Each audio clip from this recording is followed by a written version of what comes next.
বন্ধুরা, আজকে তোমাদের সঙ্গে শুয়ে শুয়ে শর্টসে একটু কথা বলছি গো। কী করবো, সারাদিন কলকাতা ঘুরে টায়ার্ড তো, আর ভালো লাগছে না, শরীরও দিচ্ছে না। কলকাতা থেকে দেখো আবার বোনের ওখানে গেলাম, ওখানে আবার দুই মাতাজি ছিল, দুই মাতাজিকে নিলাম, ওখান থেকে নিয়ে তারপর ট্রেনে উঠলাম।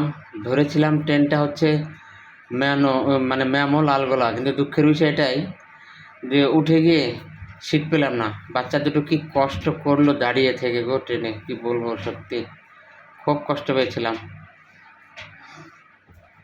ভগবান যদি তেমন অর্থ দিত না, তাহলে একদম প্রাইভেট গাড়ি করে চলে আসতাম, তাহলে এই কষ্টটা হতো না। তোমরা একটু আশীর্বাদ করার জন্য ভগবান দেখে আর কি, বুঝেছো? আর আমিও তোমাদের ঠাকুরের কাছে জানাবো যেন তোমাদের ভগবান দেখেন। যাই হোক, বেশি কিছু আর বলবো না, রাত অনেক হলো। তোমরা শুয়ে পড়ো, ভালো থেকো, সুস্থ থেকো।